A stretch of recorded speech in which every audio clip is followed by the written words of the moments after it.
change the lights. They're all green now.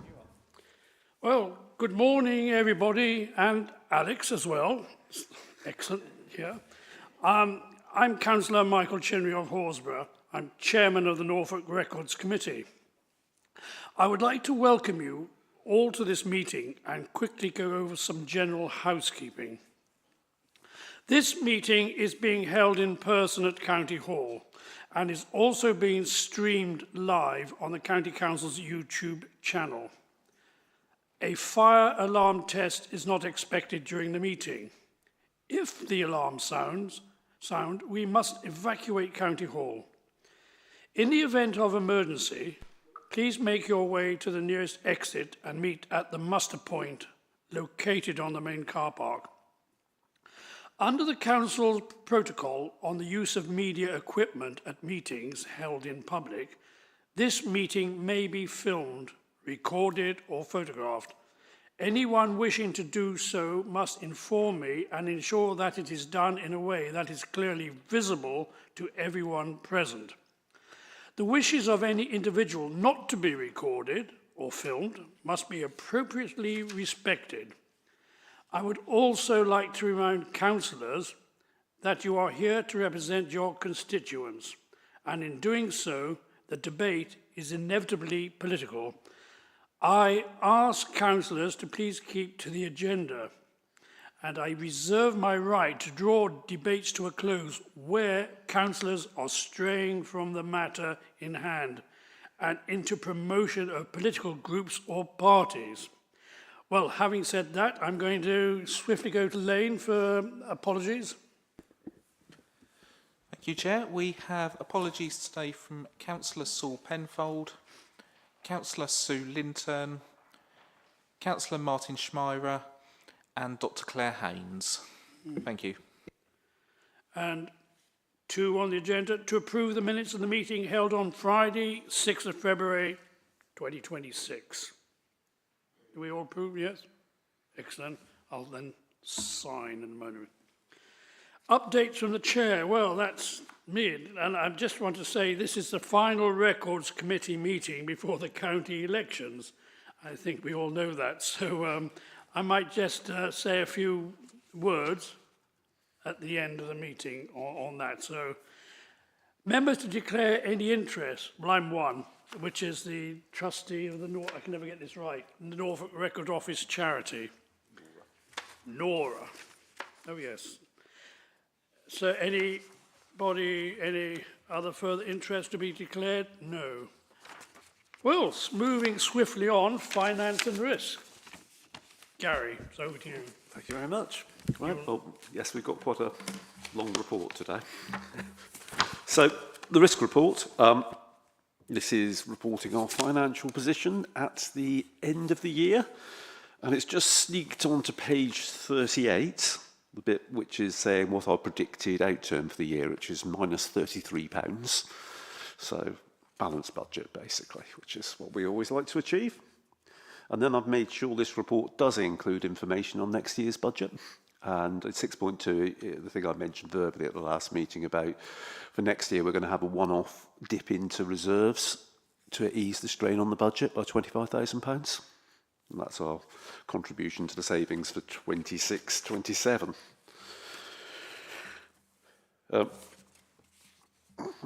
There's a bit on our reserves, which we have used a small amount of, largely for packaging materials. And then it goes on to risk. So I'll run through the risks reasonably briefly. Is that the next agenda item? No, sorry.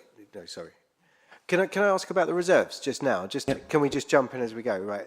So I think I'm sure we've all noticed that we're using the reserves here. So I kind of had a little look. That's about 30% of our overall reserves of about 90,000. So clearly that's an unsustainable use of reserves. So my question, so I want to highlight the risk to the rest of the committee. Okay, the actual use of the reserves here. Okay, can we get a bit of an understanding of why the reserves have been used in this particular financial forecast for next year. And you say in the report, you know, a one-off use of reserves. Well, clearly it can't be a one-off use of reserves, because if you've needed to make that financial gap in that year, there's the kind of figures that are being produced in terms of sustaining our funding going forward is about sustaining the levels of funding. It's not really increasing it from other revenue sources. That will become an inevitable reoccurring use of reserves, which will dissipate all of the reserves within 3 years. So I would like to highlight my concern, Gary, about the use of the reserves in this financial contribution to budgetary constraints that the council are putting on you, and also ask why that was arrived at as the decision, and what mitigating steps are we going to seek assurance around in not having to use reserves again in the following cycle. Thank you. Yeah, well the budget projections over the next 2 years. So for next year, the County Council shows us £25,000 from reserves, but then it shows that money back in our budget for the following year. So there's a one-off. So it's not down as a recurrent thing, and it couldn't be a recurrent thing because, as you say, it wouldn't be sustainable. So what is the impact of it coming back in? Is that an increase in the precept of the council? Is that an addition of grants? Why is it going out and then coming back in? Just sorry, Yeah, I didn't realise that. It's coming back in. So I mean that means that our budget. Obviously we haven't decided. Nothing's been settled on the 27-28 budget, but at the moment that's shown as there is no reduction on that budget. But obviously we're just at the start of the year. Yeah, but it wouldn't be sustainable to take more reserves out for that purpose. I don't know.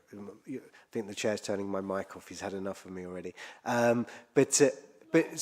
So sorry. So obviously, yes, we're at the start of that, and so you're reducing to maintain the budget. You're using £25,000 of reserves, and then you're saying that in the next breath, you're saying that you're going to have the same amount of financial budget for the following year. So surely there needs to be some kind of increase in income to make up the 25, or you're saying that there's going to be a reduction in the overall cost of service by 25,000, so you don't need to use reserves. That bit I was just a bit confused about, Gary. Sorry. At the moment, it's down as that £25,000 is only missing from our budget for this year. So the following year, that £25,000 isn't missing from our budget. Okay, so can you explain how that's happening then? How is that not missing from the budget? Or, you know, I know it's early days. I know you're only working out the budget. I mean, our budget. Let's call it £900,000. So next year, our budget would be £875,000, supplemented by £25,000 from reserves. The year after, our budget would be £900,000.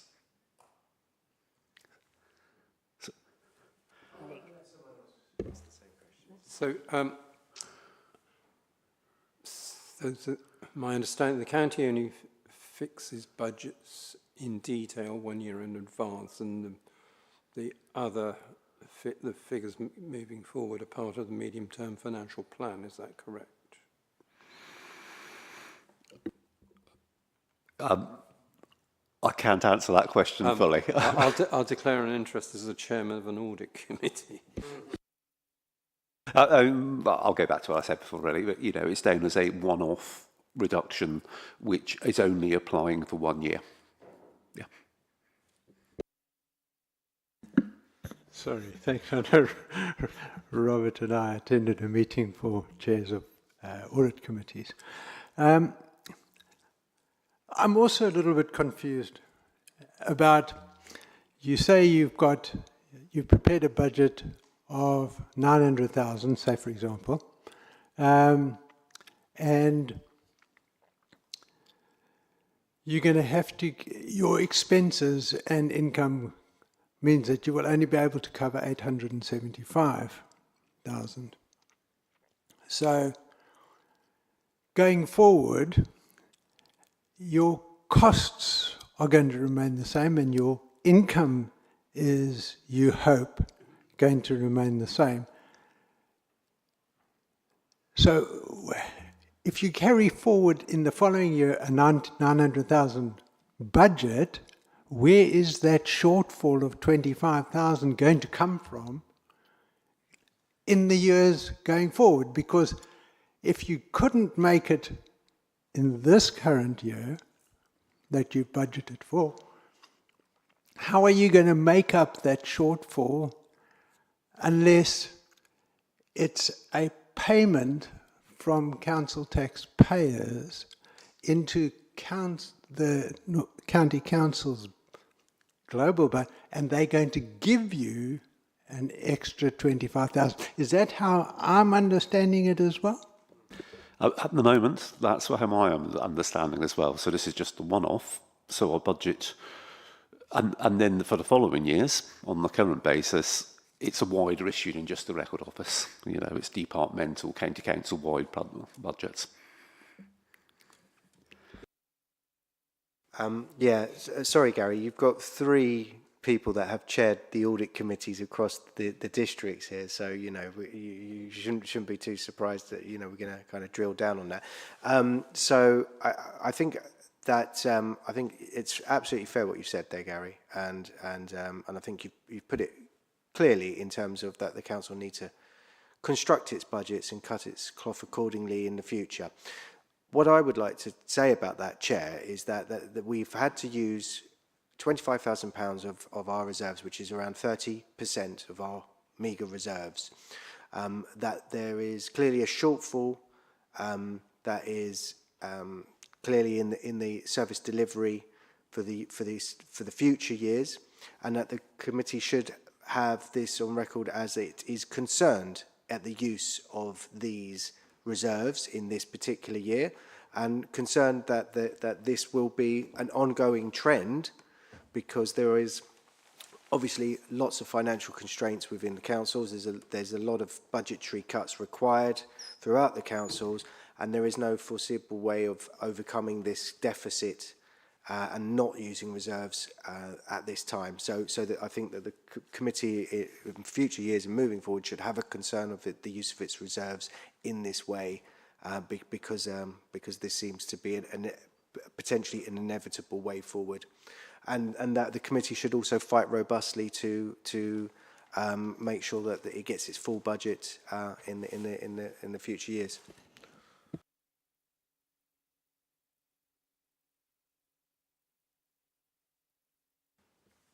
Just for clarification, a significant chunk of the income and expenditure relates to projects, and those vary year by year. So it's wrong to consider a fixed sum as the annual budget, because it depends on the project mix as well. Because at the last meeting we had 2 members of staff sat next to me who were entirely paid by external project funding. Yes, I'm concerned from the, as it were, user viewpoint and, as it were, from the employee viewpoint, and those two things are connected. Because if you're going to have to make further cuts, then it almost certainly will mean the loss of yet more staff, and there has been a long-running trajectory of reduction in the number of staff, because staff constitute I imagine I think the largest proportion of your what you might describe as your core budget, and I think we've just about reached the level of sustainability, just about, in terms of the sort of cuts that can be made that will not savagely reduce yet further the services that can be provided to the public. And I'm also extremely concerned about something else which is mentioned in the documentation and which we've raised before, which is that we're not talking about, as it were, replaceable objects in terms of staff. We're talking about people who, in the nature of what a record office is, have a developed awareness in specialist areas, and I'm concerned that you can't just lose people without losing an enormous amount of, as I think you've called it in the past, the memory of the record office, the understanding that the record office has of the complex materials for which it's responsible. So I am concerned, and speaking on behalf of users, and if I may do so at one remove, for employees, of the implications of the budgeting process that's being discussed at the moment. There is a risk later on about loss of those, because it is inevitable that we won't keep staff forever, but it's the ability to manage that process in a sensible way, which I think is one of the risks.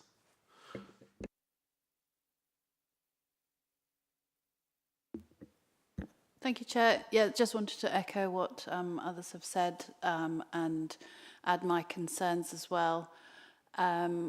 Obviously, we've already, it's not just cutting staff, it's cutting the service available, and we've already had to cut back on days where, you know, you've got to book in instead of just turning up, and I don't want to see us having to go through and take more days out of the calendar where people can come and use the service and have to book in. And, you know, it's just diminishing the service all the time. So, yeah, just wanted to add my concerns as well.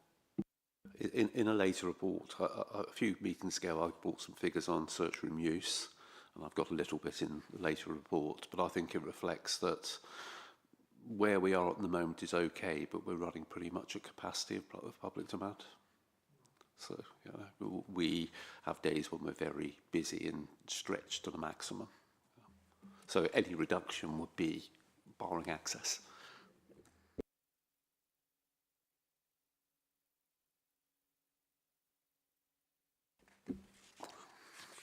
I'll go on to the second risk.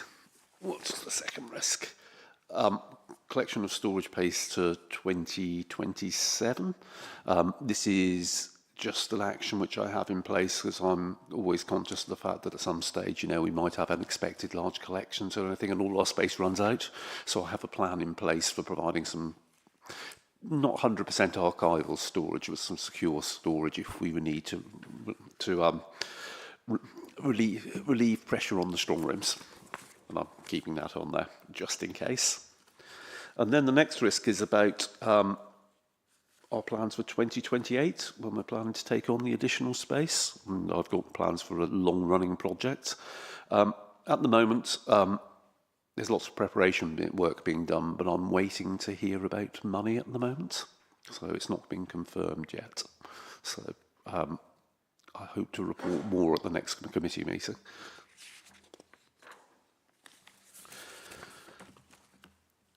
Data risk.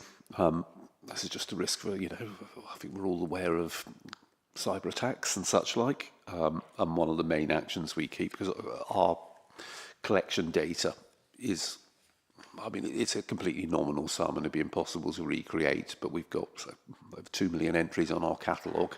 And if you reckon they cost £10 each to recreate, that's a £20 million asset.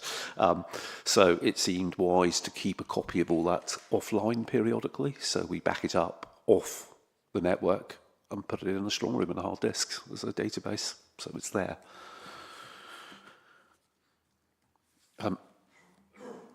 Digital preservation. As it says here, you know, we do collect archives in any format, and we are going to see an increasing amount of born digital records come in. This is opposed to the created digital when we digitise things. These are things which will never see paper.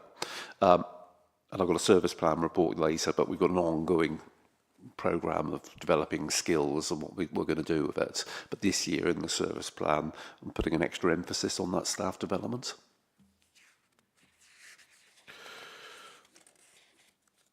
Grant has a question for you. Sorry. Gary, with regards to what you were saying, with the storing or to making a backup and storing it off-site, is that off-site in a fireproof safe, whatever? It's not where the equipment is that you've backed up, it's in the same location. Is it, when you say off-site, it's properly off-site? It's not off-site, it's in our strong rooms. And I would have thought that that is a very good place to keep it, because our strong rooms are protected by gas fire extinguishing equipment. So they're a 4-hour fire block, they're secure. So, and of course, if the collection went at the same time, you know, I don't even want to think about that. Next one is to do collection access data.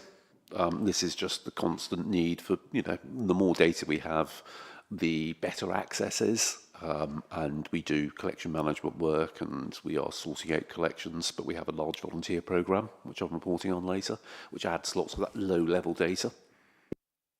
Sorry to interrupt. Yeah, I was just thinking about the point that was just made, actually, and I totally agree that the safest place to store your digital copy is in your strong room.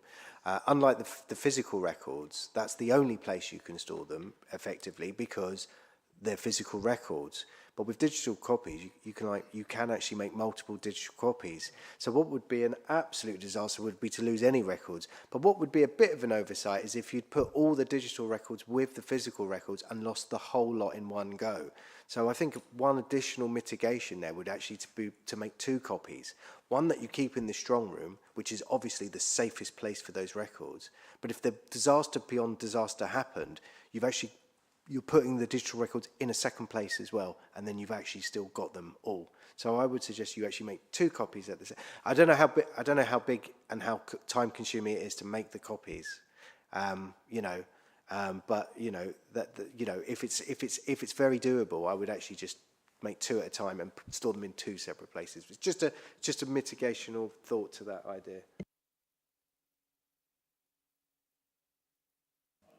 No, it's something I can consider. The thing which is just flashing through my mind is this has contained sensitive information. So, you know, that security as well we'd need to maintain, yeah. Robert. Yeah, I assume that the county computer department has its own separate backup procedures, so there are, in fact, additional copies than the one we store.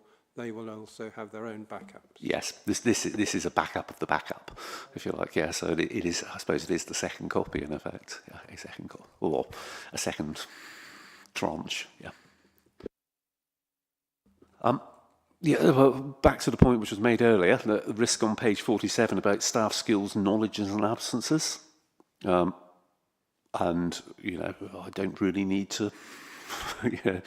Repeat what Vic said earlier. You know, we do have skills and knowledge on the staff, and even without budget attrition, we will eventually lose people. And I have our staff aren't as young as they used to be, so I'm aware of this as being more of an issue in the next couple of years. So I'm looking at succession planning at the moment, and I'm looking at ways which we can have staff overlaps, which I think may be an appropriate use for reserves rather than anything else, because it's essential to have that period for some of the skills we have where people can do a proper transition over an extended period of time. Months and months it will take in one case. I did believe Philip had a question before. Actually, it was, I think Ben in the end sort of covered it. I was going to suggest that we have a sort of a submarine type thing at the King's Lynn archive. I thought we could keep them in there, but I think Ben's probably just covered it anyway.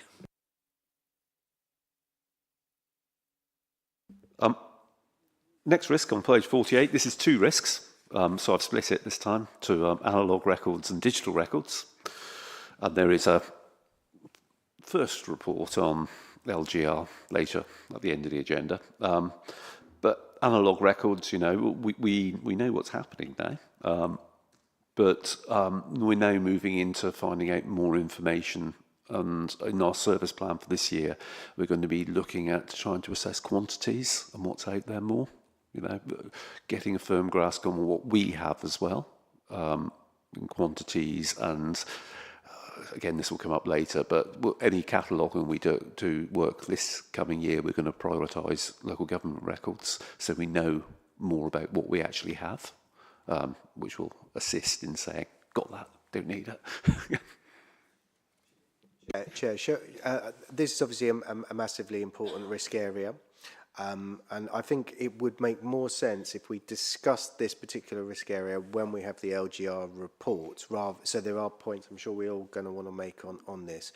And can I suggest as a nano thing is to keep attaching the individual risks to any future LGR reports. Just keep them on the LGR report in case we're discussing LGR in the future, but we're not actually discussing the risk register at that time, so that people can be aware of just how much that risk exists, particularly if there's a churn of members of the committee after the election. But we'll discuss the LGR afterwards, if that's when we have the item. Yes, because the next risk is the digital records risk, so I'll cover that then as well. Everybody's happy, yeah. And that's the end of the first report. Any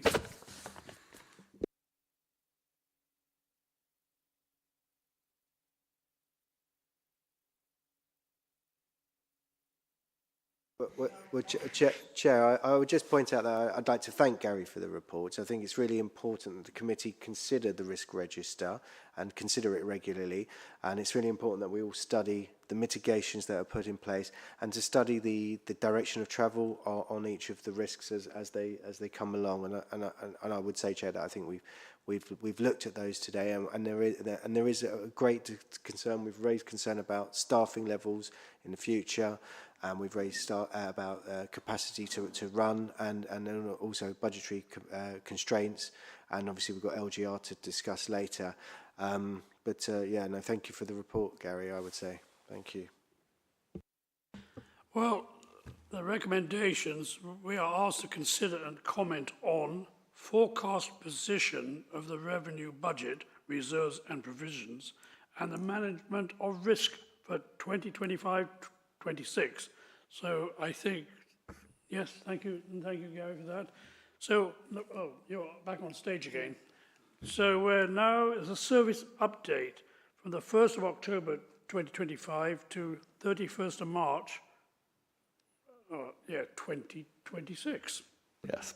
So this is a report on the last 6 months. So it tells you what I've been up to. So it's laid out under various aims. So 3.1, aim, enable new audiences to benefit from the use of archives. So this talks about lots of the work of our education outreach and wellbeing team.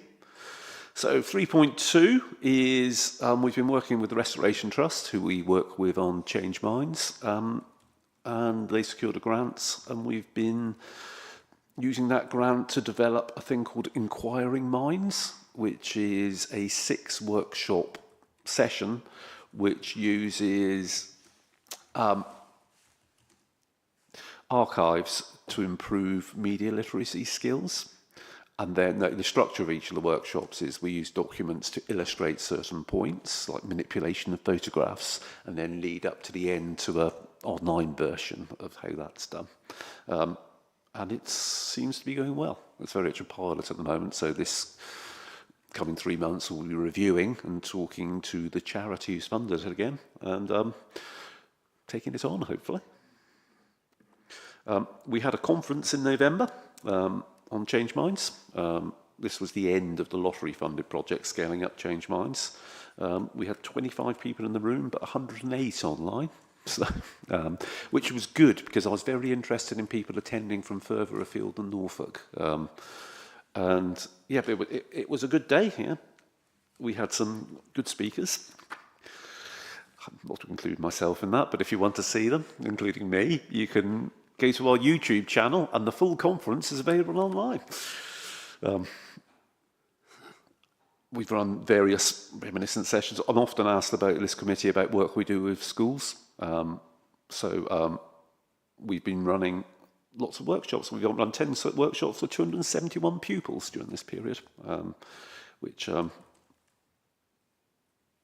went down well, I think. Good feedback on them.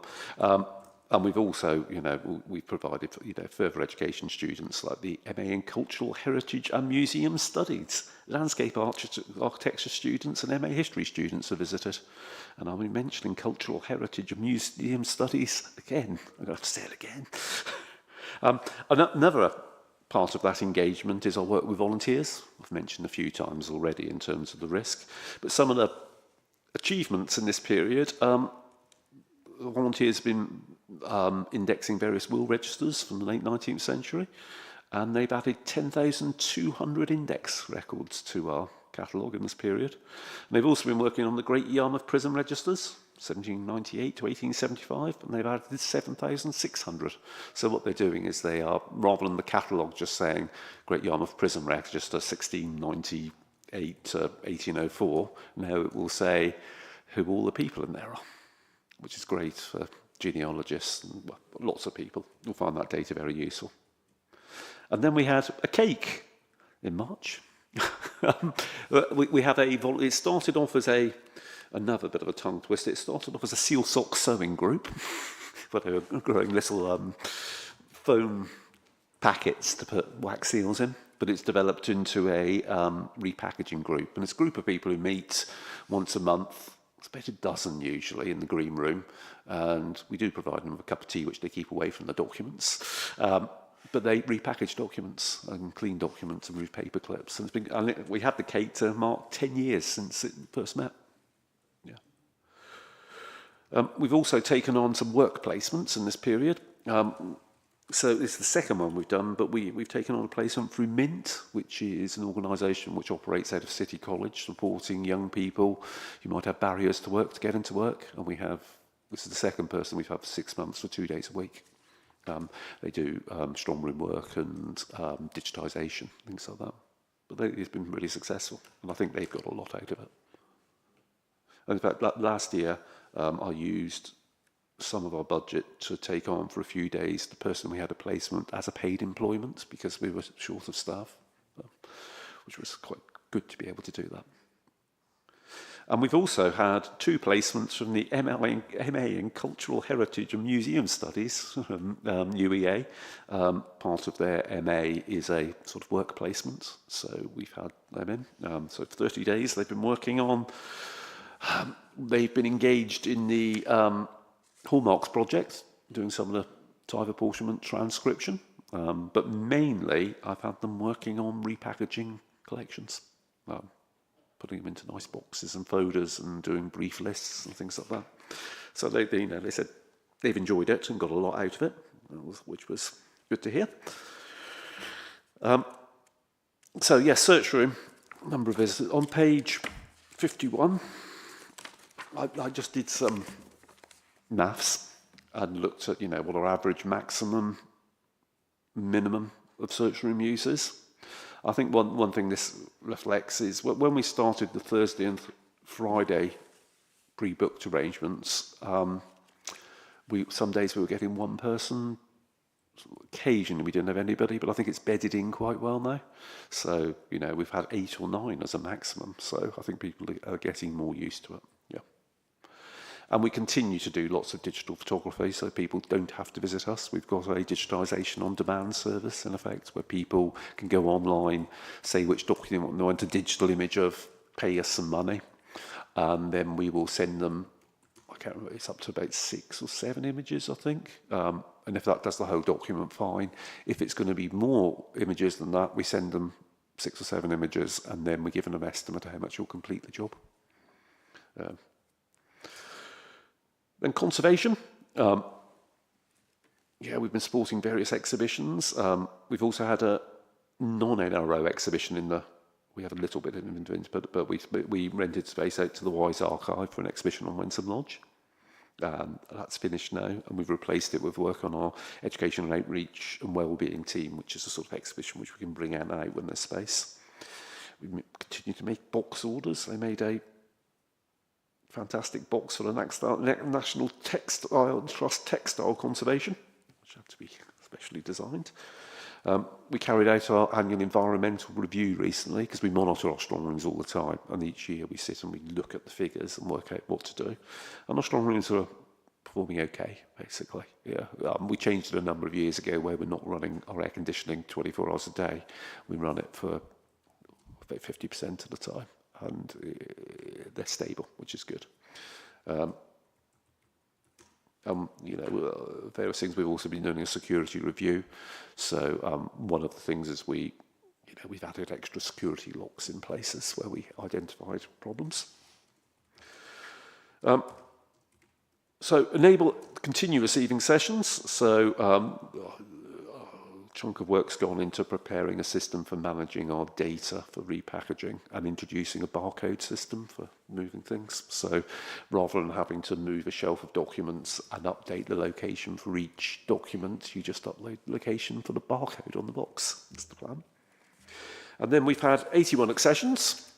A couple of them there, but there's a full list at the end. So we've had 2 shoe factory accessions. Then talks about hallmarks, which you heard a lot about at the last meeting. For those who weren't here, there's the presentation at the front. There was a sort of launch in February. Lots of social media went out. I think we had a little box on the front page of the EDP with an article inside.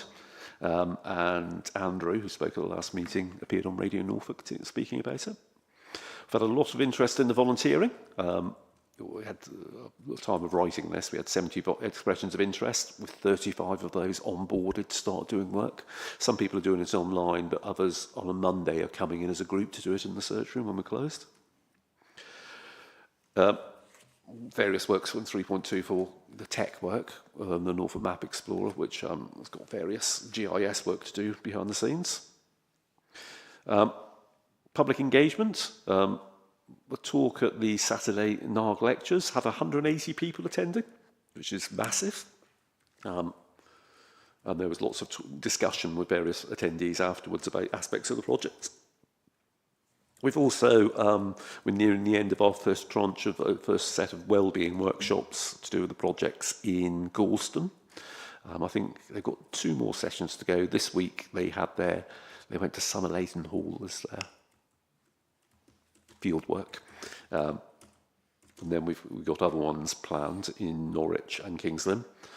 And there have been Saturday workshops running as well. So we've run them in Cromer, Dereham and Attleborough so far, and they've had good feedback and good attendance. And we've got our evaluation officer in place. And the final little bit is about environmentally and economically sustainable. So lots of this is about NORA, the Norfolk Archives and Heritage Development Foundation. So recently they gave us a grant to buy a set of memorial documents, which I was offered for sale, which I wouldn't be able to buy without NORA, basically. It's a few hundred from the areas mentioned here. And they've also agreed to give we're going to submit a grant to the National Archives for a project to catalogue the Ted Ellis archive. I'm sure most of you know who Ted Ellis was, the naturalist, who curated the museum. And they've given us £2,500 as match funding, provided we get the grant, the main grant. We have our supporters scheme, which continues to have over 100 members. And then finally, we were closed for a couple of weeks in December, just before Christmas last year, because we did some building works. This was because the registrars wanted to open on Saturday, and I wasn't happy for them to be coming into the building and I had concerns about security if they were coming in unless we had a physical barrier. So we put up doors and renewed the alarm system and changed certain things. But a couple of people who visited me, I said, "Do you like the new doors?" And they've gone, "Ooh," as if they hadn't noticed them. So that works really well. I was one. And that's the end of that report, Chair. Well, Grant's got a question. Thank you, Chairman, and thank you, Gary. Very interesting report with lots going on. I'm just looking at point 3.11 and that table that you've got at the top of page 52, where you talk about the minimum being 7, 2, 1 and 1. And when you were going through that report, you said some days there were nothing. there was nothing. So the minimum is actually nothing, or zero, No, but it's not put in. the minimum when we first introduced it was nothing, but over the last 6 months, these are the There figures. had been no days that there was, excluding the building works period. Well, during the building Where works you- period, where we you were closed. closed, Yeah, so absolutely, yeah. obviously we didn't have anybody in any days during that. So there was no days that were there, that there was nobody that No, came. that was when we first introduced the restricted opening on Thursday and Friday. Sometimes nobody booked, but we're not at that now. People have got more used to it. Yeah. Brilliant, thanks. Yes, can I just make 3 comments? One is on the Ted Ellis funding. I'm not sure whether you already latched onto this. I know how good you are at finding sources of funding, but as his descendants have recently bought both Mannington and Walterton, I think that they might possibly, and they're very keen on, as it were, the family connection. It might be worth chasing them up to see if they would like to contribute to the process. Sorry, I've just answered. We are working with the Ted Ellis Trust and Right. members of the family. Yeah, so it's a partnership with them. Good. Okay. I thought you probably would have latched onto that one, but what was the? I was just saying the other points. Now I have lost track. Oh, I know. Where you're talking about, you were talking about widening participation. One of the things that struck me recently was that I lurk occasionally around some of the websites that are run by people in Norwich, various sort of history, heritage type things. And a lot of these are outside, as it were, I'm sure hardly anyone in those groups can. And it's very interesting that you've got a very different view, for example, about the demolition of demolition work that's going on at the moment with the disappearing of the Odious and the car park and all that sort of thing. And people were recording their memories, and they had a quite different view. That, you know, some of us in the middle class say, "Oh, thank God we got rid of this atrocity in the middle of the city." These people were regretting it because they'd had very interesting social lives, going to the Odious and where they met their girlfriend and all this sort of thing. So one of the things that's happened, I think, is that you have, over the years, you've done a really good job of reaching out to communities, often out in the county rather than in the cities. You've done a really good job of making contact with what are the emergent sort of community, history, heritage type groups, which are essentially middle class.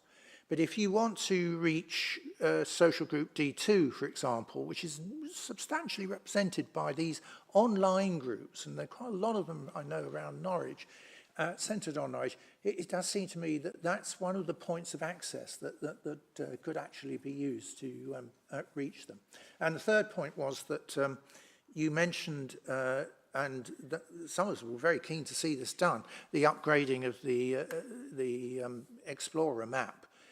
But are you doing that in conjunction with your now near neighbours, which is the heritage NHER organisation? Because quite a lot, it seems to me that would really benefit from having that data linked in there, where they've got the parish-based data, for example. For the last part, yes, they're a partner on the project, so they're involved heavily. Good. Yeah, and they're actually being commissioned to do some of the work. So we are working closely with the Historical Environment Record. Yeah, they occupy my former office. The other one was how you reach out to socio-economic groups. Yeah, I mean, we do interact with them. I know that on the Hallmarks project, there's been some engagement with those groups and that. But it's not something we do very actively because we haven't got the time. Our real thrust was a few years ago when we had money from the lottery for the Community Archives project, so it's about making resources available to help them.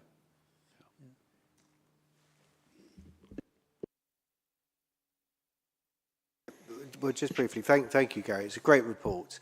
The couple of things that struck me from it particularly is, it's 3 brief things. One, the amount that you actually do and how wide and how far you take the service. I think it's brilliant, and I think you should be commended for the work and leadership you do for the Norfolk Record Office, so I thank you for that. What I would also say is that it really strikes me is that there is quite a community around the Records Office with so many different volunteers, different groups, different participations, that you've really fostered a huge, wide-ranging community asset there where a lot of people can be connected to. So again, I sort of thank you for that. And I also just wanted to sort of commend also the points that you made about working with young people and encouraging people to be involved in a way that helps shape their confidence and helps them get to move forward and get forward into employment and to have stronger belief in themselves. And I think that that's a really important element. And if it's one person or a few people a year that you're helping, that really does help change someone's life. So thank you for doing that. Yeah, I mean, I particularly like that because, as you say, it can make a big difference to their lives, but also we get work out of them. You know, it's not us just providing that. You know, there's benefit to us as well as to them.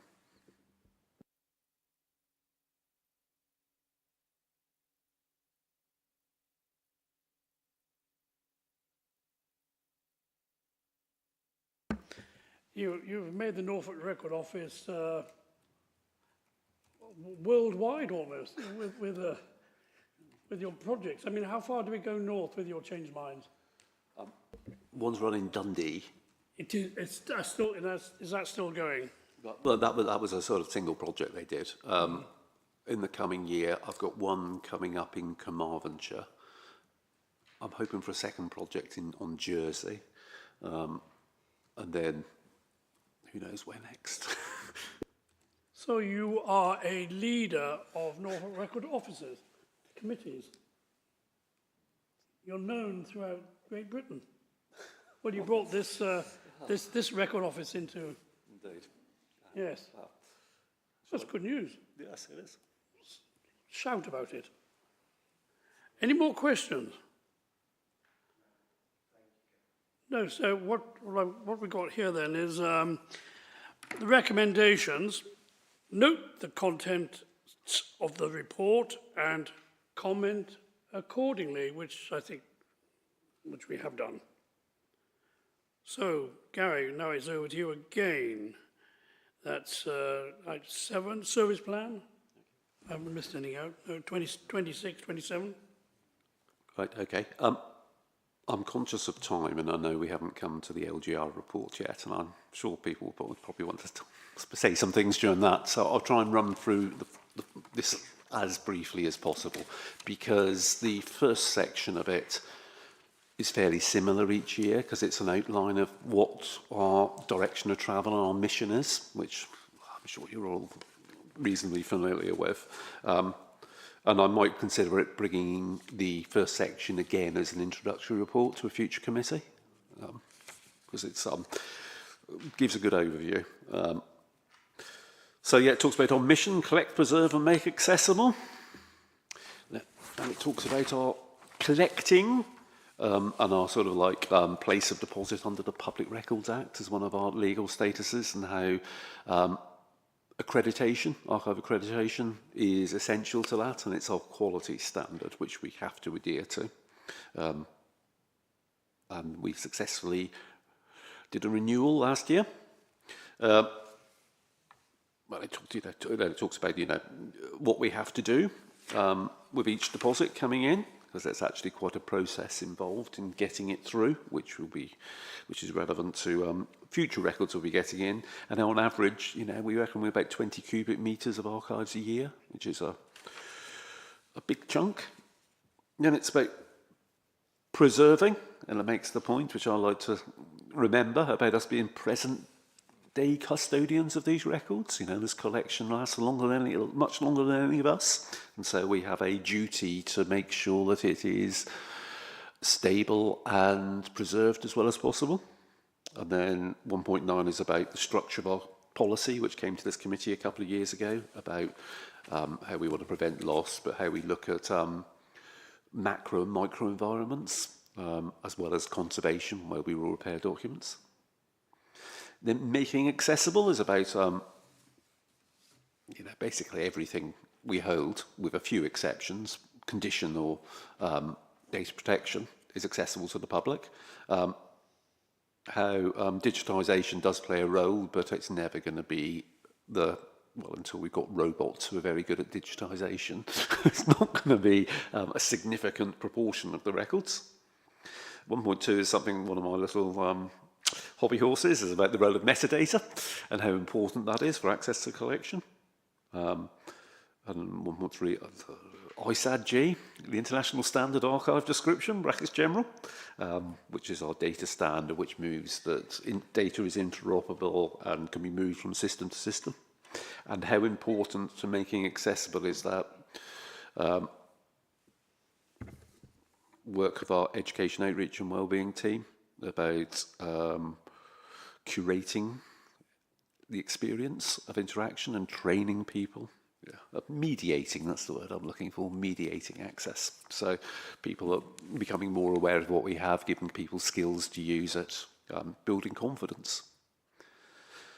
Going backwards. Then the next section is about our sort of long-term strategy. We know our sort of development priority areas, which are divided up into 6, which continuing receiving accessions. So, we've talked much about how we need more space. The archive ecology, which is relevant to what we were talking about earlier with all the groups out there, and how this, if this was a weighted bubble diagram a few years ago, that community archive bubble would have been really large, but it's shrunk back down now because we have created resource which we direct people to. Enable people to discover information. This is back to metadata. Ensure archives are accessible now and in the future. So this is our conservation, preservation and digital preservation. New audiences benefiting from the use of archives. Demystifying the service. And the providing economically and environmentally sustainable service. So this is our income generation, which supports that. We would be a much smaller office with far fewer staff if we didn't generate so much income. Or we would have lost a lot of skills. So and everything we do to generate income relates to our mission. So when we sell a box, it may not be for us to use, but it is for the preservation of archives elsewhere or heritage items. So it sort of fits with our mission. We don't sell cream buns. And then we've got, of course, the Norfolk Archives and Heritage Development Foundation, who give us grants for things which we wouldn't be able to do otherwise.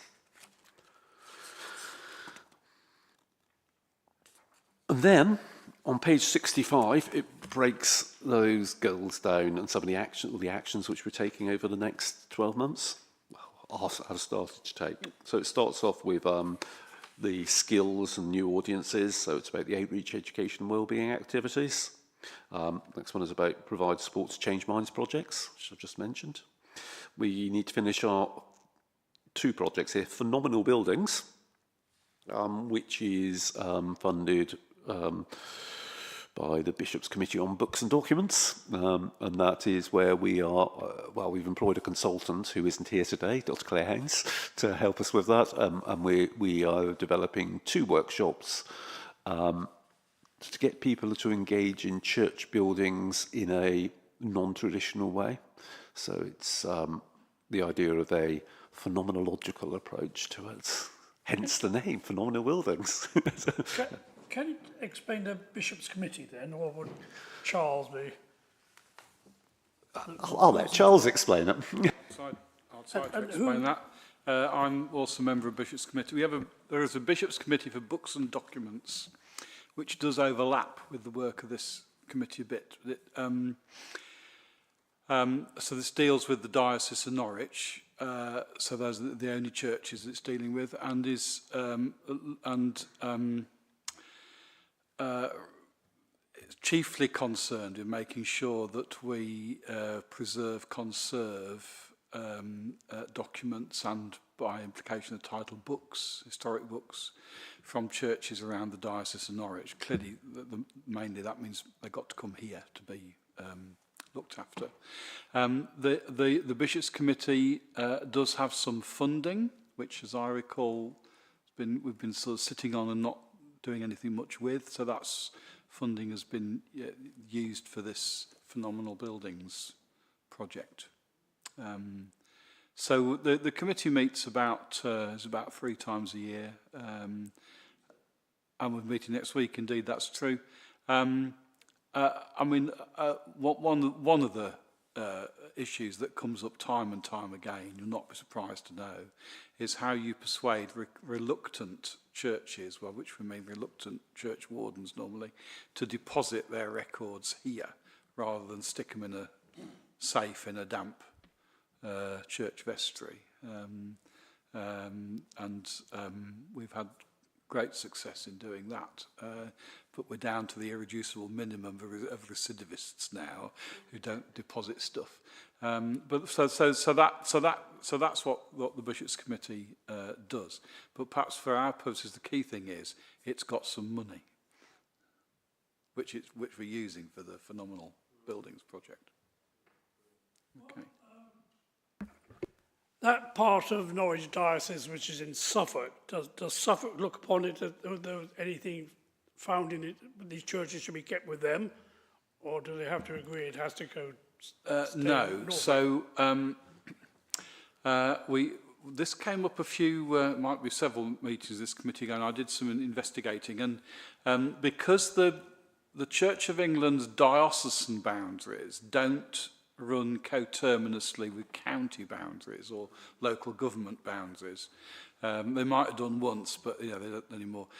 So the rough rule of thumb is that Church of England churches will deposit their records in the record office for the county where the bishop is. So the Diocese of Norwich churches that happen by accident to be in that bit of Suffolk round Lowestoft, they are deposited here because they are the Diocese of Norwich. And it is an anomaly, because if you were living in Suffolk, you might imagine that you'd go to the Suffolk equivalent of here, but actually the records are or should be deposited here.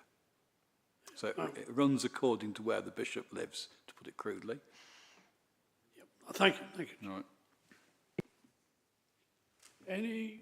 Oh, and that means that that bit of Norfolk, which is in Ely Diocese, Downham Market, the kind of yes, so they go to the Cambridgeshire record office.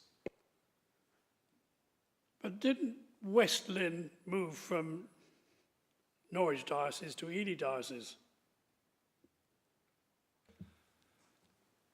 That Before my time, I think. I've been around a long time. It was Quite before possible. mine as well. Things do move. Transferring parishes in the Church of England from one archdeaconry to another is a legally complex business. Transferring them from one diocese to another, I said to think really what we'd do about that. But parishes do occasionally move, yes, and that causes extra complications. Yeah, thank you. So if we move on to page 66, it talks about our volunteer programme and our volunteer bloggers. I often push our NRO blog pages at this meeting, which they can be very good. The Hallmarks project, which I don't think I need to say any more about because you have lots of information on that. One which is new there is the Grounds for Appeal, lottery-funded volunteer project. We're a partner in a national project involving about a dozen archives, I think it is, maybe a few less. We hold records relating to appeals against military service in the First World War, and this project is going to engage with volunteers to create metadata and index those volumes, and they're providing funding for that. I think we've got lots from Great Yarmouth.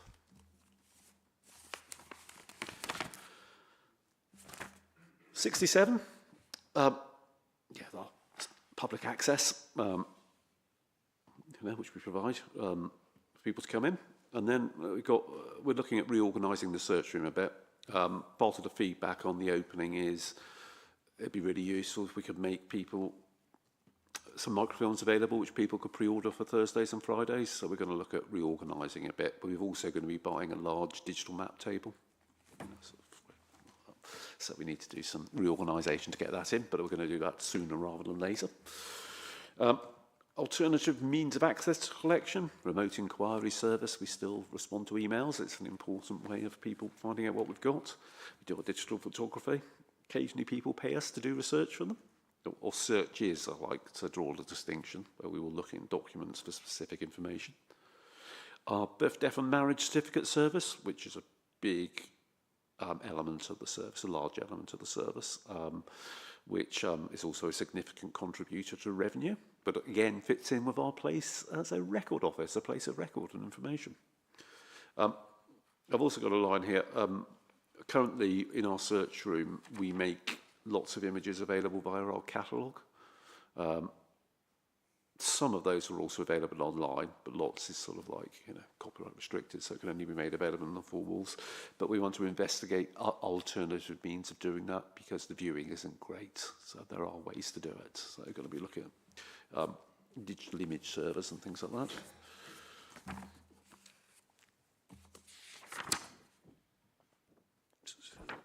68. Yep, we'll carry on conserving and preserving, monitoring strong rooms, and again we do commercial work. And we also have the Norfolk Sound Archive, so again we need to maintain that, and we do commercial digitisation for people and things like that. Long-term storage plans, we want to start on the preparations for moving collections, which I mentioned earlier. Continue to receive accessions in line with our standards and collection policy. Purchases with the support largely of Nora, and then let's say it's to LGR, but we need to look at quantities of records requiring archive preservation as a result of LGR. And then 69 is something which would be a bigger bubble, if you like, on this, is developing those skills and the infrastructure for staff. D, continue to import all that lovely data the volunteers generate. And below that is looking at our existing holdings. I wouldn't be surprised if at various stages we're offered things like UDC minute books from predecessor councils, and knowing that what we've got will be very useful in determining if we need them. Yep, archive ecology, the Community Archives Toolkit, continue to maintain that and promote it. And then maintaining levels of income and supporting Nora. I think that's the last one.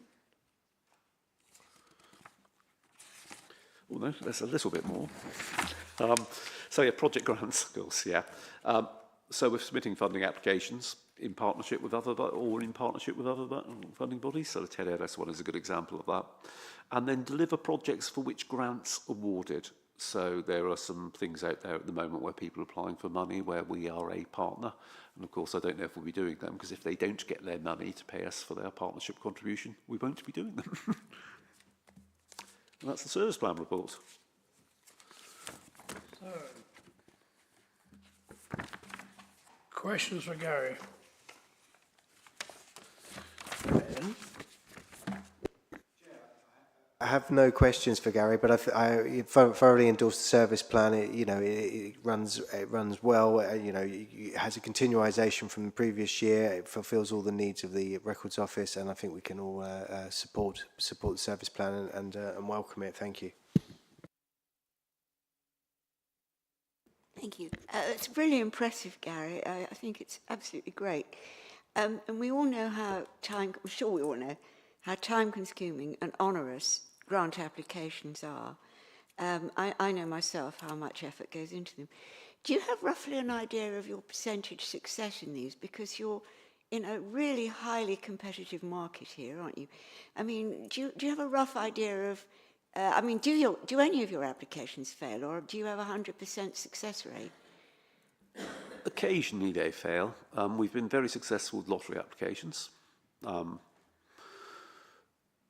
Where I'm a partnership with AHRC grant applications, I haven't got a very good track record, but I'm not leading on those. Well, I've got a success record of 0%, I think. But that's not a huge amount of effort going into them. I'm reasonably optimistic about one which is out there at the moment. I don't know. It's to do with, what's it called? Social Networks in the Age of Plague, which is looking at using manorial records to look at social networks during the time of the Black Death.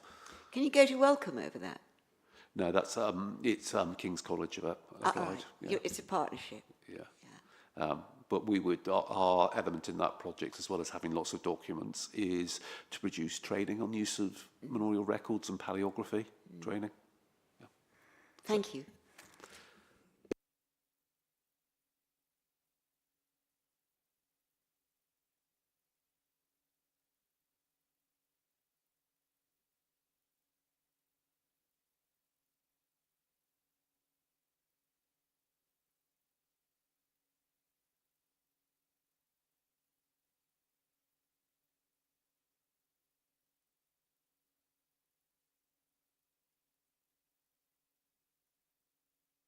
We go, in 8.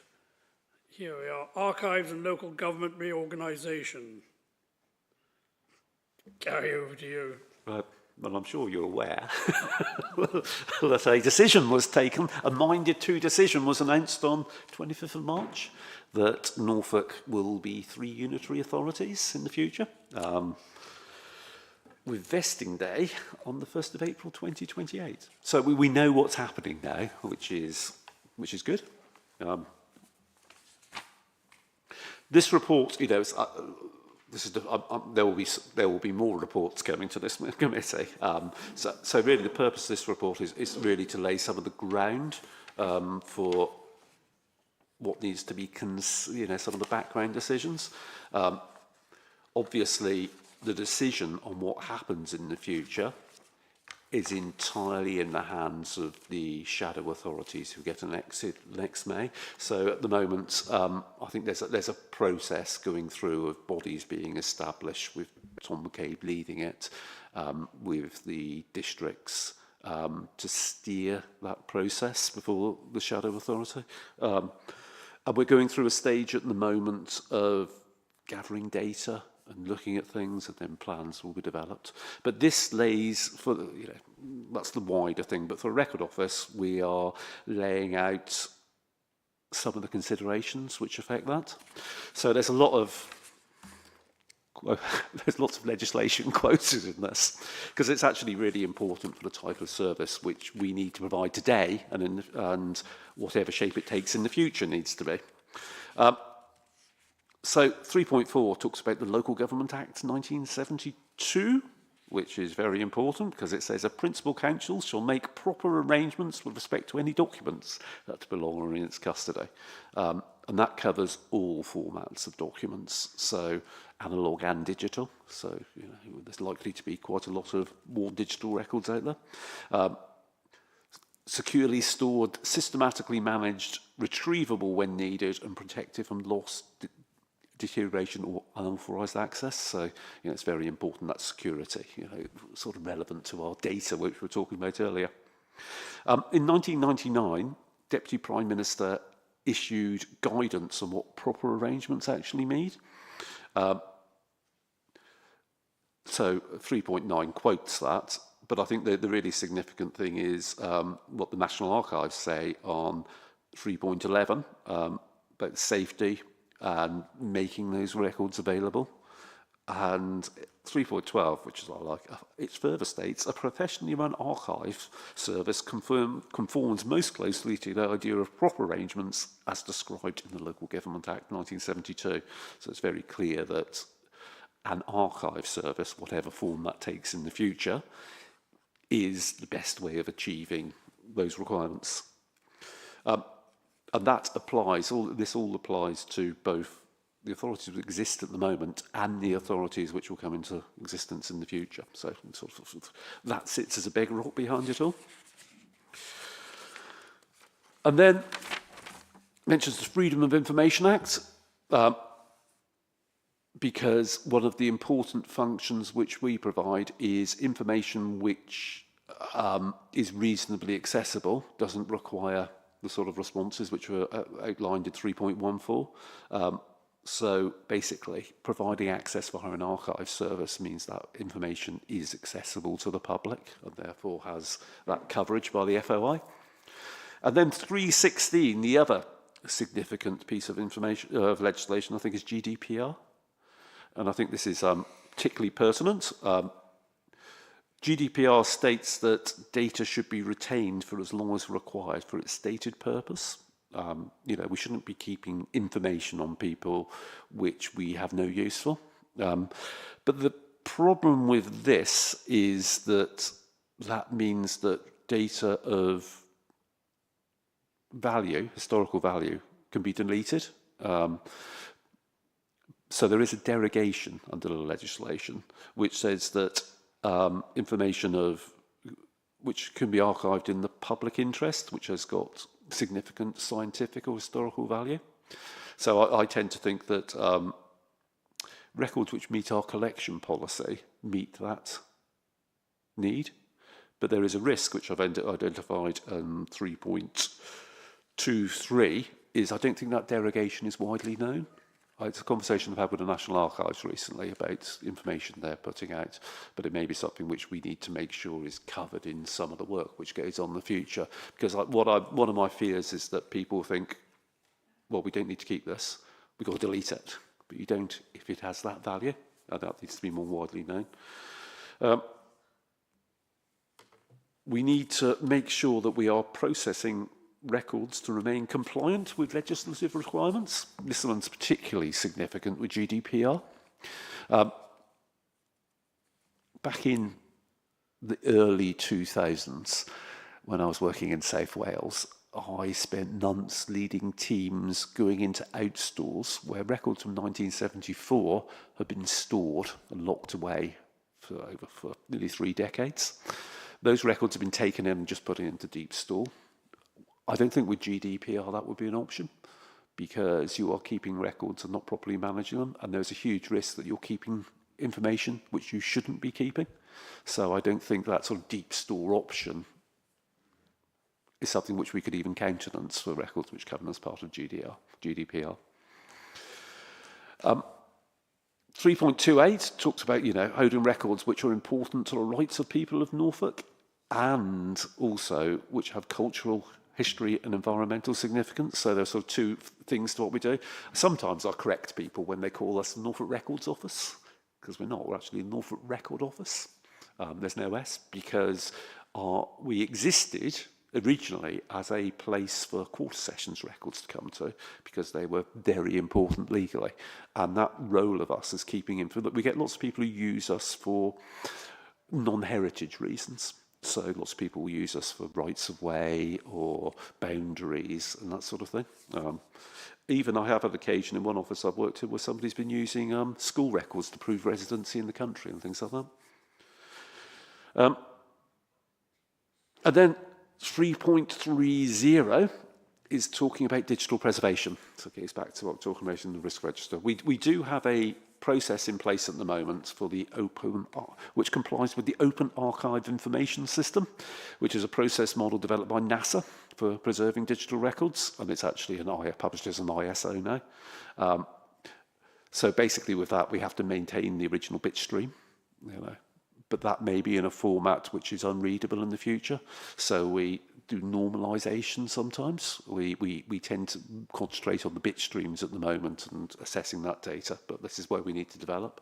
So normalization is a better process where you have files which are deemed at risk of not being accessible in the future. So if you had a WordStar document from a few years ago, you wouldn't keep it as a WordStar. I don't know what we do with, but you would want to put them into a sort of open format. Sometimes you may lose some of the properties of that document, some of its functionality. So, for example, if you were dealing with a CAD file, you wouldn't necessarily keep it as a CAD file. You would keep it as a thing which preserved lots of those properties. You wouldn't be able to do some of those magic things you can do in AutoCAD and that sort of thing. But it's keeping it in a stable format, which reduces the risk. We also need to have a system where we preserve the evidential integrity of those records. because the difference between a digital record and a physical record is digital record's always actually a copy, isn't it? You know, where's the original of a digital file? You know, it's always served up as a copy. So there is a need to use algorithms to prove that nothing has been changed. So that's part of the process. So, you know, there's quite a lot to go with. But we also, the first thing is, you know, we talk about PIDs and DIPs, but the document and DIPs, document information packages, because we want to keep this record, we need to make it accessible to the public. So various formats for that. And that's one area where, you know, we were talking about sustainability of staff and sustainability of skills and knowledge. That's one area where I think we really need to manage risk and make sure that any transfer of knowledge is done in a timely and efficient fashion.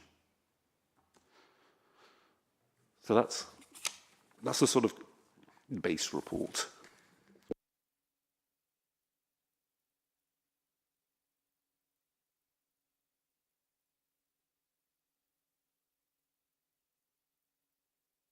Did I see Robert's hand first? So this report is highly focused on LGR, but do we know what will happen with the coroner's court? And do court records and coroner's records get stored in our archive? Coroner's records currently come to us after 20 years now. So they're covered by the Public Records Act, so they still need to be preserved. So no matter what happens, those records are covered by national legislation. So they will have to go to a recognised place of deposit under the Public Records Act, which is what we are.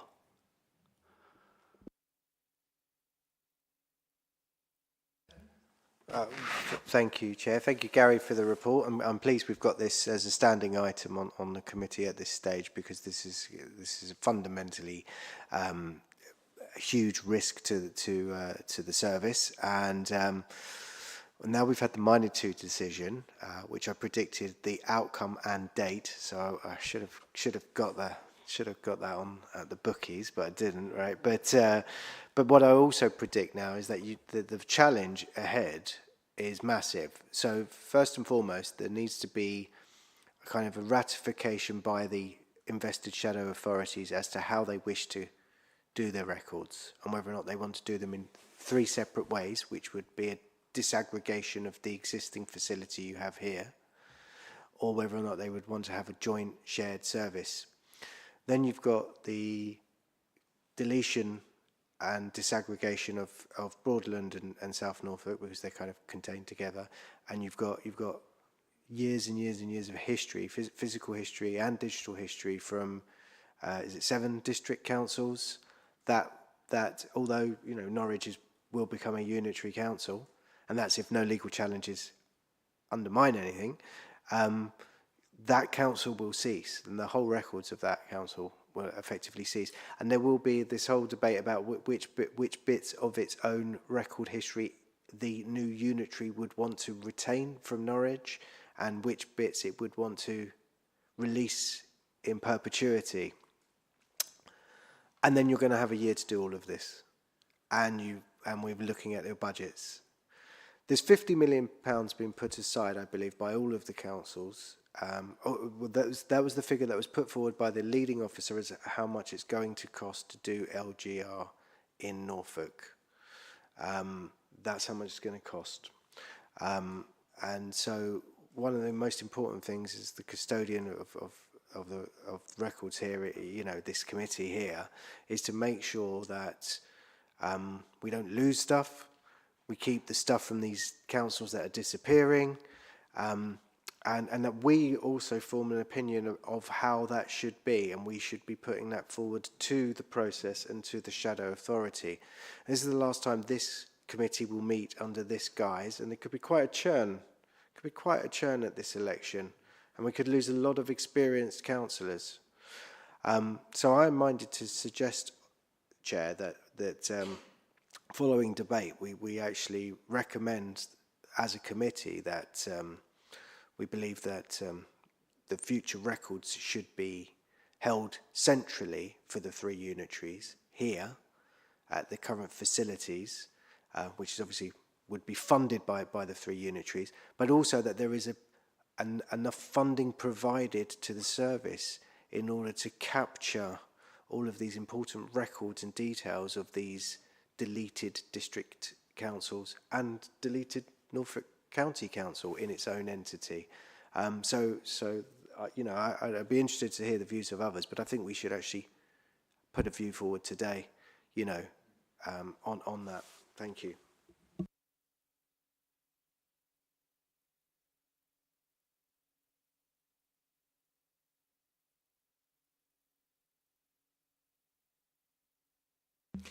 Yes, I think I entirely agree with what you've said, and it seems to me that in making representations along the lines that you propose, that it's made clear that this isn't some sort of attempt to simply retain something of the old order, as it were, but that this is a recommendation coming from councillors and others who have been placed on this committee because of their expertise and professional expertise in the area, and that it is based on the experience of councillors and the expertise that the committee also draws on to very strongly make these recommendations as the most sensible, rational way of handling the transition to the new system. And of course there's good historical precedent for that. Until 1974, the last round of government changes, it was the Norfolk and Norwich Record Office, because it was a joint authority between what was then the county of Norwich and the county of Norfolk. And therefore, in a sense, this is a continuation of a process that has proved to be extremely successful over time.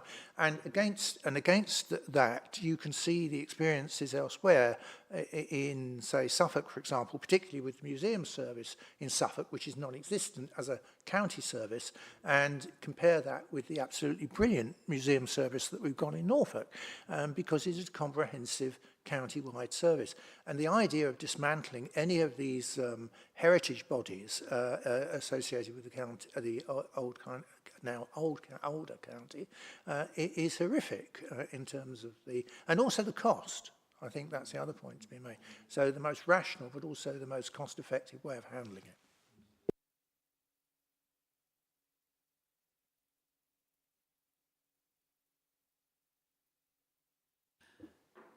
Yes, it's obviously been weighing heavily on my mind what's going to happen to this service when the Minded to decision came through, which, well, for us at South Norfolk was the worst possible outcome because it cuts through districts and there's so many other implications to this decision. But I would love to see the service continue here as one service for the whole of Norfolk, with all the new unitaries contributing to the funding of it. That to me would be the best option, keeping everything in one place. But we don't know. A lot of what we're looking at the moment is assumptions, and we just don't know what direction everything's going to, including the transfer of assets and which buildings are even going to be retained by the new authorities. So there's so much unknown, but this is very much a starting point of discussion. Everything hopefully will become clearer as we go along, but we need to keep this service as much as we can in one place, to my mind, but we'll have to see where it goes, because we can't predict what's going to happen and what each new unitary is going to want. But yeah, if we put it on record what our views are, then at least that's something. Yeah, I think you know, obviously the decision on the future shape of the service is not for us to actually decide. Obviously we can express opinions and that sort of thing, and no doubt over the course of the coming months I will be asked to prepare lots of data on various options and that thing as it go along. I mean, one of the reasons why I've put all that legislation into the report is because no matter what happens, all of that applies. So really, it impacts on the various options which may be looked at in the future, because you have to make proper arrangements. That's the important thing. Can I just ask a question? When I was on the LGR working group for South Norfolk, and we did look at what other councils have done in the process, because obviously LGR is not a new thing, it has been done elsewhere. So I think we looked at councils like Dorset, which were deemed to be a fairly similar structure and size, and I've no idea how other councils have approached this process of trying to look after all their important documentation and records. There are lots of different models out there. I spent a long time working in South Wales, so that was unitary authorities as joint services. Obviously, the existing record office is a joint service, so we have a joint committee. But yeah. Both this committee and the Joint Museums Committee have, I put a resolution, proposal to both committees, and they both resolved a preference for a single county-wide service for both those current arrangements.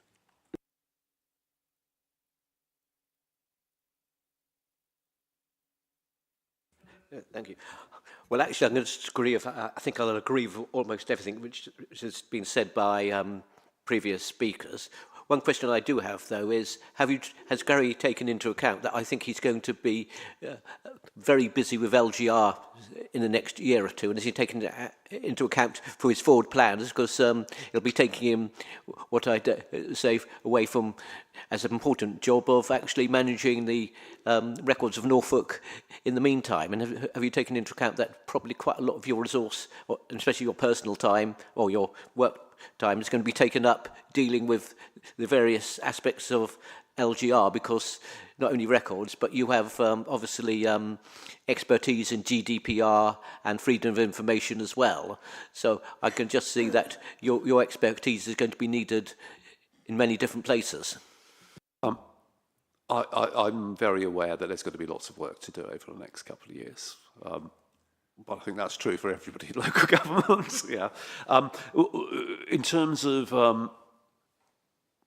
the risk register, I've got it as, they're red on the risk register, these risks, because I think the point about resources to deal with it, if somebody presented me with a massive amount of documents which we had to process at the moment, I wouldn't have the resources to deal with those properly. That's why in the service plan, we really need to get a handle on the amounts of documents. Part of that will be based upon looking at, because we've had deposits in recent years from South Norfolk and from Broadland, and we can extrapolate from that a bit. But it's the unknown unknowns, notorious phrase, where things which come out of the woodwork, which people open a cupboard because they're moving out of the building and say, well, what's all this? And I've done a little bit of exploring over the last year, and I'm aware of a couple of council offices which I've seen things like that in. And those things could be quite significant in terms of their cultural historical value. So it's those which concern me more, resources, because we want to, as I said earlier, we want to maintain our current public service as it is, because it's running at capacity.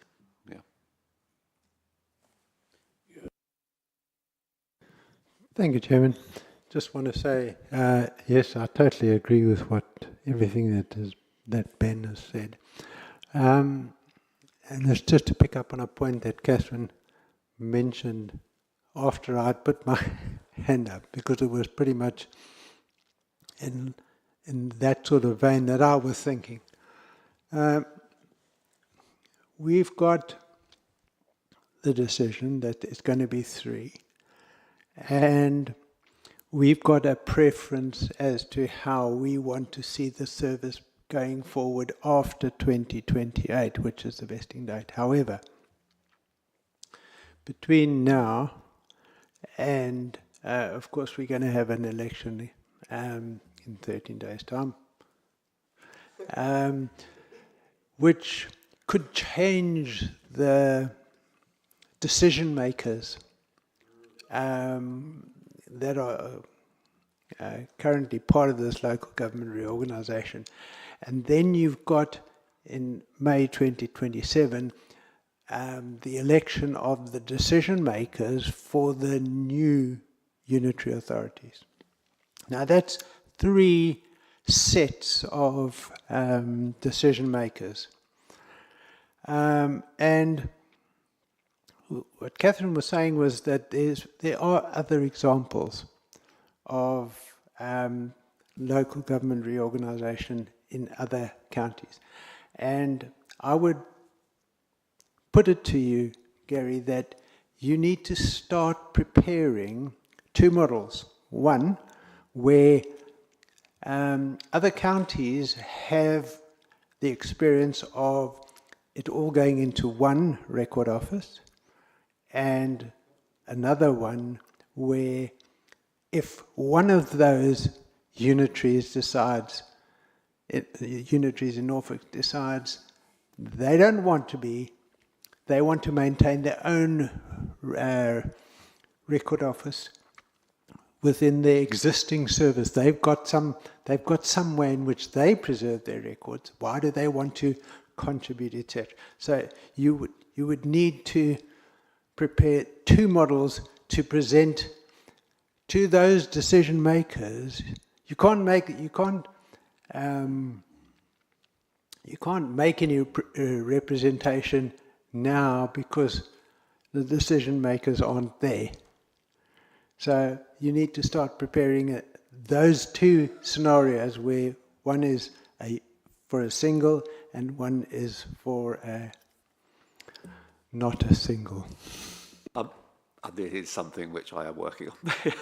I'm part of a group of chief archivists who are involved in local government reorganisation, as a sort of data share and working with the National Archives so we get that information.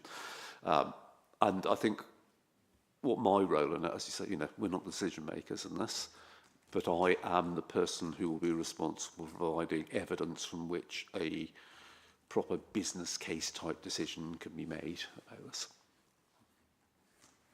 I have done it a number of times before. Dr. Morgan.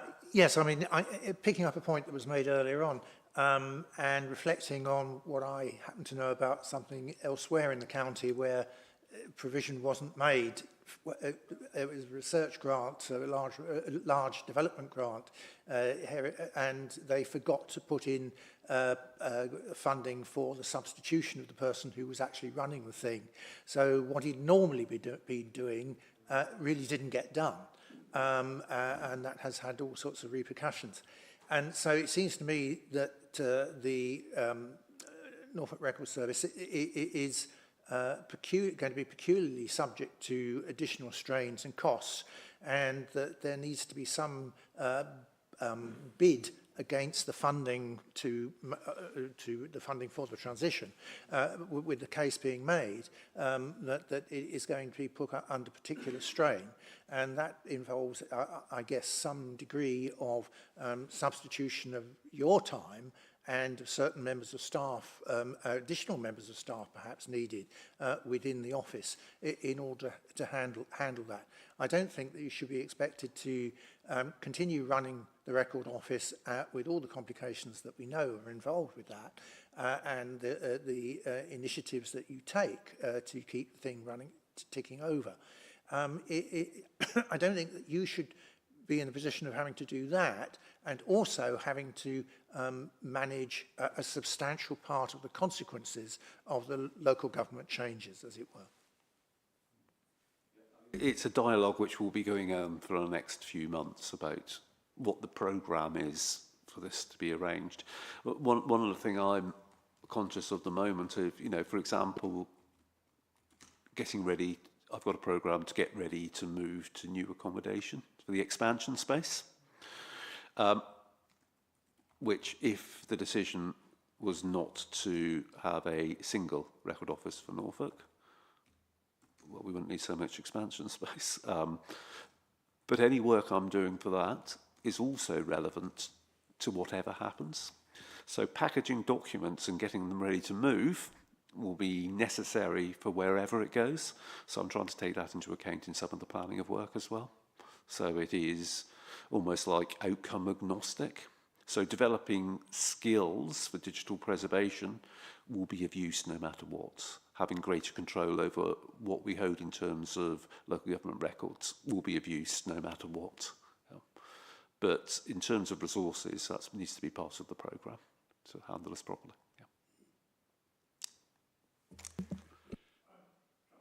Thank you, Mr. Chairman. So I've been trying to think how this looks from the point of view of people that and organisations that are depositing records into the Record Office, and the Church of England is a good example of that. And really, I can't see, I entirely support what Ben said to begin with and what others have said. Can't see any other sensible solution other than to advocate that we keep one central record office and one central kind of apparatus like we've got. Partly because that's first of all, I would assume that's cheaper than having 2 or 3 separate ones. Plus we've got a very good nationally recognised setup here, and why would you want to undermine that by chopping it up into bits? But I think from the point of view of people and organisations depositing, it's easier to relate to and deal with something that looks like it maps onto the whole county, notwithstanding what I said earlier about how the Diocese of Norwich doesn't entirely match the county of Norfolk, but it matches close enough. And I suspect it's not just groups like churches that are in that position. I mean, the Methodist Church, relates to the county more rather than to subdivisions. I suspect it might also work with things like healthcare and transport and lots of other things. So that having something for the collection and preservation of records on a county traditional, as in Norfolk County level, does seem to me to make a lot of sense. So I think that does seem that's the logical way to go. And yes, we've got to. I think we've got to make the case. I think the second thing I would say is that I rather hope that those making the decisions would listen to the voices of those that actually know what they're talking about, which is the people in this room and Gary's staff. You will be dismayed to know that in my paid job in the Church of England, sometimes people make policy decisions about what we're going to do without actually consulting the people that are doing it and asking us what will work and what won't work. I'm sure this never happens at all in local government, but we just need to make sure it doesn't happen in this case, because there is a huge amount of wisdom in this group and in the staff of a record office as to what works and why it works. And I would hope that those taking decisions would avail themselves of the advice of those who actually know about these things, rather than making kind of more slightly doctrinaire decisions. And I think, therefore, that's part of the job of this committee might be to do some advocacy and say, we work with this month in, month out. We know what we're doing. We know what works.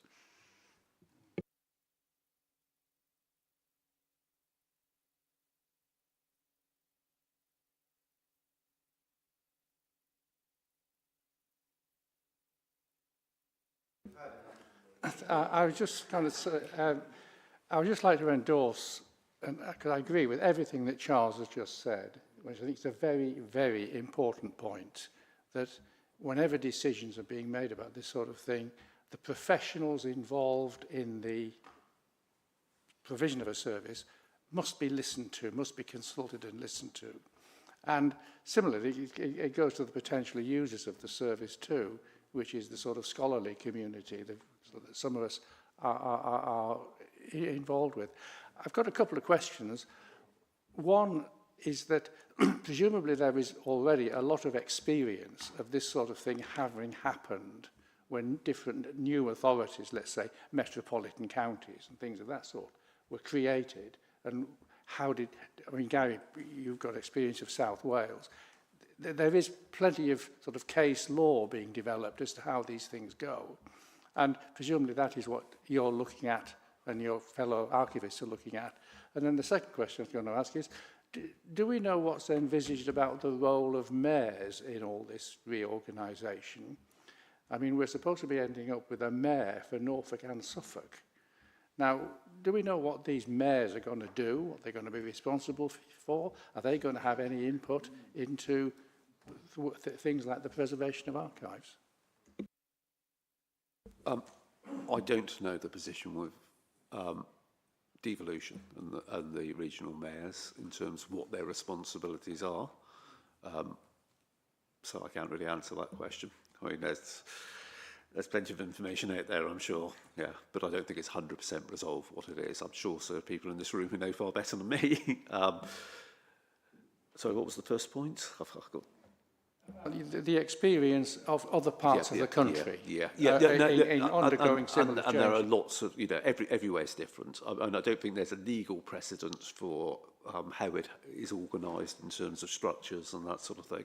But there are lots of joint arrangements in place where there's more than one unitary authority involved. I mean, Yorkshire's very complicated, the way it's developed over the years. So, yeah, and one of the things which is going to be looked at by this group is what those arrangements are.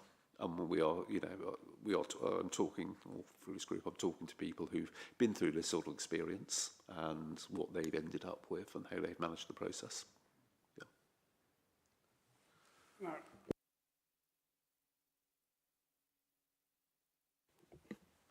Thank you, Chair. I think we've had a good starting conversation on an issue that is massively going to kind of impact this committee and the future of records in the county.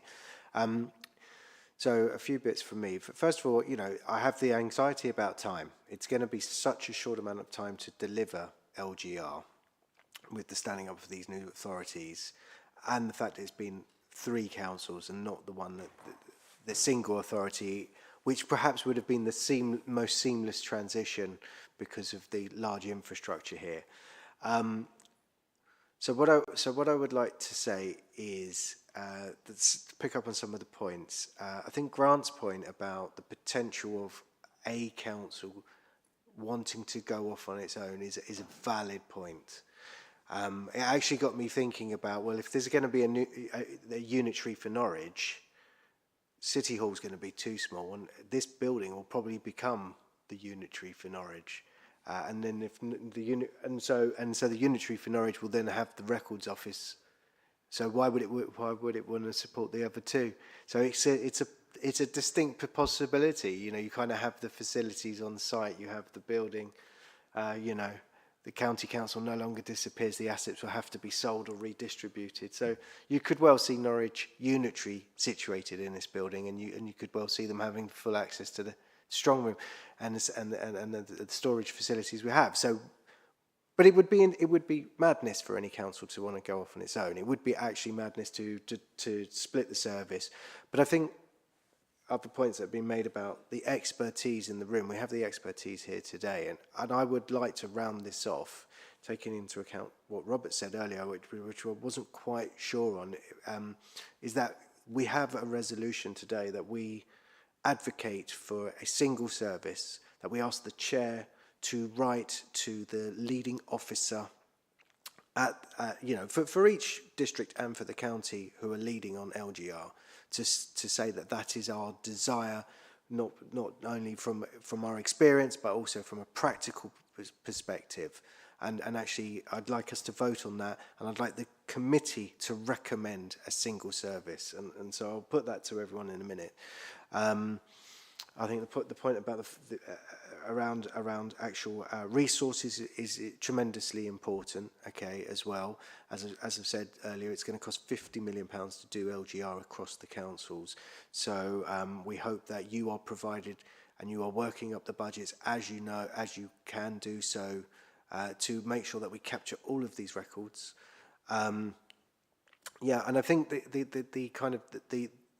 I did my research about how other places have dealt with unitary and records, and some have kind of disaggregated and some have combined.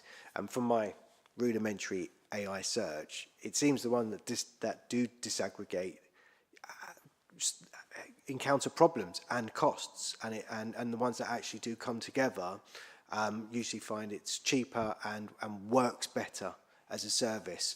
So I think if you do have a large turnover on this committee, you know, for the next meeting, it might be worth presenting how those two different directions, the pros and cons, you know, by looking at other models that have enacted across the country, so that new members, hopefully we'll all be back here, you know, hopefully it'll be all of us again, but we'll see. But so to summarize, I think we've covered a lot of points there. I'm sure Lane's kind of noted some of our concerns, but I would like to formally ask I'd like us to vote and ask the chair to write to the senior officer for LGR at the county and at the districts that we have that the committee's you know, experience and knowledge advocate for a single records service across the process of LGR that is worked up in the plans as they go towards the shadow authorities, and it's put forward to the shadow authorities as we go forward, and that also adequate funding is provided to do that work.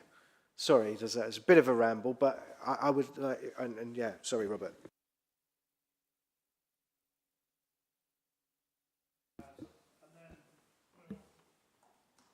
Yeah, thank you, Chair. Yes, I'm happy to support the proposal. I think one service makes the most sense because you can't split up records into different unitaries when, say, even just the records of South Norfolk Council, when the council's being split, how do you know which records go to which authority? You know, it just won't make any sense. So I'm happy to support the proposal.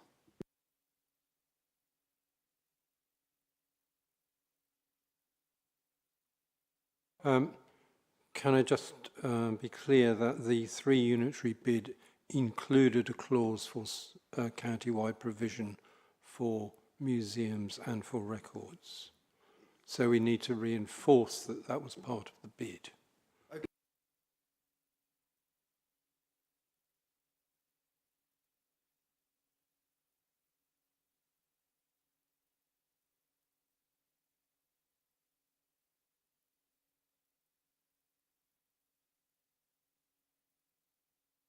Excellent. Well, just the point, Catherine. Sorry, can I just add that, can I also recommend that anyone on sort of district representatives or takes a report back to their district councils at their next full council to stress what we've all agreed to here? Yes. Because I know the West Norfolk rep today was sorry not to be here.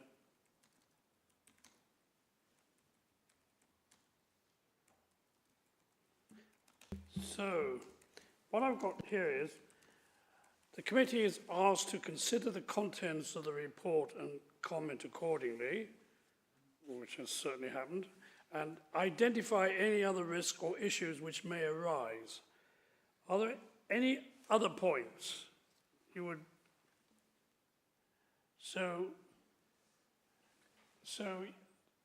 Gary and Lane will get together and if you want my signature, you need to get on with it, basically. Yes. Yeah. Time is running out. So what I've got to say now is that this is as it's our last committee. Thank you all very much for being here, and thank you very much for your support in how many years now I've done this? I don't know. Anyway, whatever. And it would be very pleasant. I got to be careful what I say. Actually, it'd be very pleasant to see everybody again very soon, maybe in this chamber. Yes, and thank you all very much, and wish you well in the future. So. And I'm sure the committee would thank the chair as well for his service and his support as well. So thank you, Chair.